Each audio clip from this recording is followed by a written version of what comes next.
They say classic cars are meant to be driven, not stored.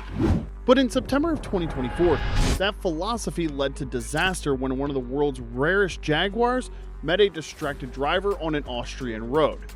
Here's what happened. Classic cars aren't meant to be stored, they're meant to be driven on the open road. Unfortunately, that puts them at risk of being dinged, scraped, or even worse, severely damaged, as the driver of this once pristine 1948 Jaguar XK120 found out. Sometime in September 2024, two Italian drivers, Giuseppe Cerbone and Nicolo Bongrani, were cruising through Austria in a stunning 1948 Jaguar XK120 painted in British racing green as a prelude to the Mille Miglia. While driving on the Schwaitl Landesstraße, a woman traveling in the opposite direction was allegedly distracted by her phone and collided with the vintage Jag. Fortunately, no one suffered serious injuries, although the Italians appeared with bloodied faces while discussing the incident by the roadside. In a video showcasing the aftermath uploaded to X, one of the individuals inside the Jag is heard beginning to speak Italian before transitioning to English, claiming that the woman was distracted by her phone, causing her to veer into oncoming traffic. She can be heard saying "I'm sorry" in reply. Her vehicle, a recent model Opel Insignia, seemed to be wrecked from the collision. The Mille Miglia warm-up is precisely what it appears to be. It's a preparatory event for the authentic Mille Miglia held each June in Italy. Several countries apart from Austria have warm-ups, yet it appears these two Italian drivers will not take part in any more unless they secure a new ride. Their XK120 appears to be entirely destroyed, probably enduring significant front-end frame damage. Although it can be repaired, the fix won't be finished in the near future. Fortunately, there are roughly 9 months remaining until the 2025 Mille Miglia, giving Cerbone and Bongrani time to decide on their future actions. Regrettably, a standard, well-maintained XK120 will cost you approximately $100,000 based on its state. Nonetheless, Cerbone and Bongrani's XK120 was far from being an ordinary model. Since it was said to be a 1948 model year, it was among the initial 240 models constructed with aluminum bodies. Following that, Jaguar transitioned to steel body panels, since they were more suitable for mass production. According to Haggerty, early aluminum cars may be valued at 2 to 3 times their worth. Ideally, their XK120 had ample insurance coverage, so they can repair or replace the vehicle and get an additional practice before next year's event. The crash seems even more tragic when you consider what a remarkable car was lost. The XK120 wasn't just any classic Jaguar. It was a true pioneer of post-war engineering, packing a twin-cam engine that could push this sleek machine past 120 miles per hour. But before we dive into it, hit subscribe and that bell icon if you want more stories about the world's most incredible classics, because we're just getting started. So let's take a look at what made it so special. Today, it's hard to grasp the effect the new Jaguar XK120 must have had on attendees at the 1948 Earl's Court Motor Show when it was unveiled for the first time. Jaguar's rivals, still recovering post-World War II, were mainly showcasing sports cars based on designs and technology from before the war.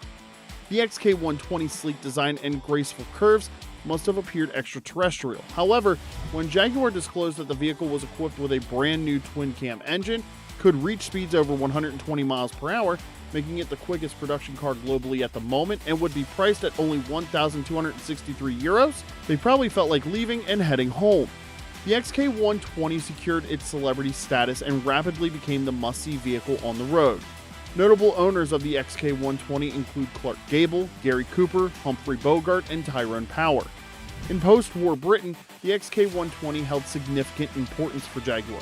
Approximately 60% of XKs were sent abroad, assisting Jaguar in becoming Europe's top annual dollar generator for multiple years until it was surpassed by Volkswagen.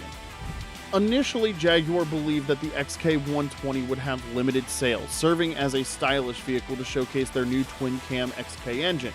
Thus, the initial 242 automobiles were manufactured with bodywork made by the traditional technique of aluminum panels over a wooden ash structure.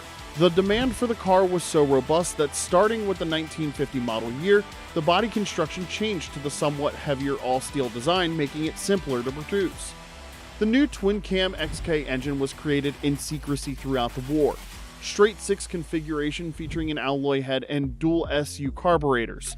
In 1948, it was a cutting-edge engine and would continue to drive Jaguars into the 1980s. The XK120 used a shortened variant of the chassis from the Jaguar MKV, featuring independent torsion bar suspension in the front and semi-elliptic leaf springs in the back. 12-inch drum brakes were installed on all sides and, similar to many vehicles of that era, were susceptible to fade.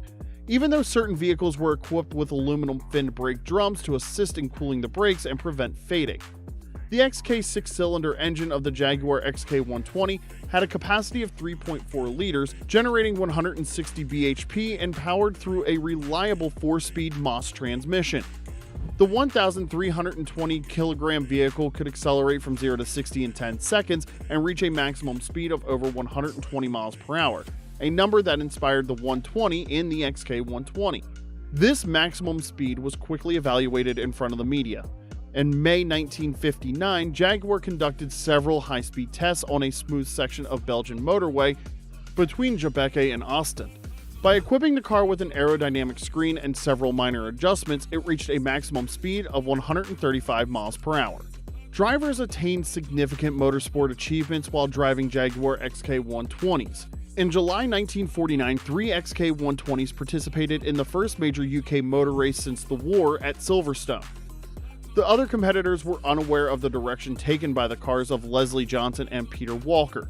Johnson triumphed in the event and subsequently participated in the Le Mans 24-hour race in 1950 with an XK120. The nearly standard vehicle held third place before withdrawing due to brake and clutch issues.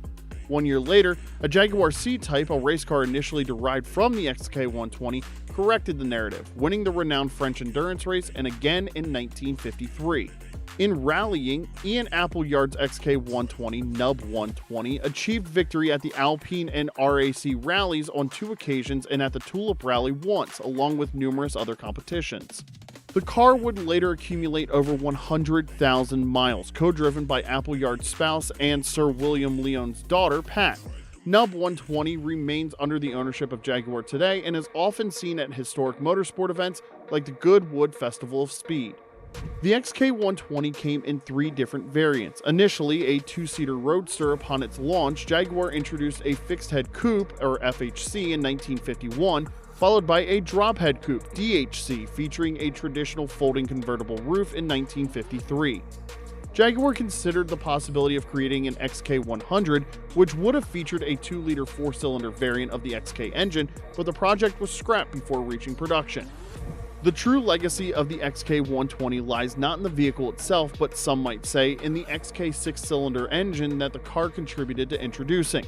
The XK6 engine was not only the driving force behind Jaguar's Le Mans winning C-types and D-types, but also propelled the compact and luxury saloons of the 50s. The engine lasted for decades and was finally replaced in 1992.